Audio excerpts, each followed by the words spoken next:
பேரு குழு குழு சாரி. அப்ப இந்த சாரி பேரு 1495 தான் வேலவன் ஸ்டோர்ஸ்ல. Velavan stores, Usman road, T Nagar, Chennai மற்றும் தூத்துக்குடி. தமிழராட்சி பார்த்துட்டு இருக்க எல்லாருக்குமே வணக்கம். சாட்டை துரைமுருகன் அவர்கள் எந்த பிரச்சனை நடந்தாலும், என்ன நிகழ்வுகள் தமிழ்நாட்டில் நடந்தாலும் அதுக்கான காணொலிகளை வெளியிடுவாரு அப்படின்றது எல்லாருக்குமே தெரியும். இப்போ சமீபத்தில் திருமாவளவர்களோட தமிழ் தேசிய மாநாடு வந்து நடந்திருந்தது. அதுல திருமாவளவர்கள் நசுக்கப்பட்டது, அவர் மூச்சு திணறின காணொலிகள்லாம் நம்ம பார்த்திருந்தோம். ஆனா கொஞ்சம் கூட அந்த விஷயம் தெரியாம எல்லாருமே வந்து திருமாவளவர்கள் ஸ்டேஜ்ல ஏறி திருமாவளவர்களை அமுக்கின வீடியோக்கள்லாம் பார்க்கும்போது என்னடா இப்படி இருக்கீங்களே அப்படின்ற மாதிரி இருந்துச்சு. இந்த நிலையில இதை பத்தி சாட்டை துரைமுருகன் அவர்கள் கலாய்ச்சி வீடியோ போட்டிருந்தாரு அப்படின்றது ஒண்ணு இருக்கு. விசிக இளைஞர் அணியில இருந்து சேவகரத்தினம் அப்படின்ற ஒரு நபர் என்ன பண்ணிருக்காரு அப்படின்னு பாத்தீங்கன்னா, சீமானவர்களோட தொடர்பு கொண்டு சீமானவர்கள் வந்து உடனடியா வந்து சாட்டை துரைமுருகன் கண்டிக்கணும் அப்படின்ற விஷயங்கள் எல்லாம் சொல்லியிருக்காங்க அப்படின்றது ஒண்ணு இருக்கு. அதே மாதிரி வந்து சீமானவர்கள் நான் கண்டிக்கிறேன் அப்படின்ற மாதிரியான விஷயங்களை சொல்லியிருக்காரு. எல்லாரும் ஒரு கட்சி தான், நாம் தமிழரும் ஒரு கட்சி தான், விசிகம் ஒரு கட்சி தான், ஆனா இப்படி பண்றது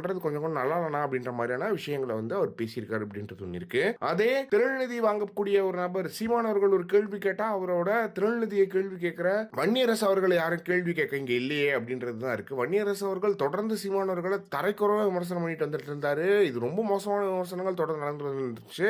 அதெல்லாம் இவர் கேட்கவே இல்லையே அப்படின்றது ஒண்ணு இருக்கு. உங்களுக்கு ஒரு பிரச்சனை அப்படின்னா மட்டும் நீங்க கேட்பீங்க. உங்களை ஏதாவது வந்து நீங்க சங்கடப்படுத்துற மாதிரி பேசினா கேட்பீங்க. முதல்ல ஒரு மாநாடு எப்படி நடத்தணும் அப்படின்றது வந்து எல்லாருக்குமே தெரியும். நாம் தமிழர் கட்சியை பார்த்து கத்துக்கணும். ஒரு ஸ்டேஜ் இருக்கு, அத்தனை ஸ்டேஜ்ல மொத்த பேர்ல மேலதான் இருக்காங்க. ஸ்டேஜ்ல பேசுறவங்களுக்கும் ஸ்டேஜ்ல நிக்கிறவங்களுக்கும் மேல இருக்கிறவங்களுக்கும் கூட்டத்துக்கு சம்பந்தமே இல்லாத அளவுக்கு ஒரு கூட்டம் இருந்துச்சு அப்படின்றது ஒண்ணு இருக்கு.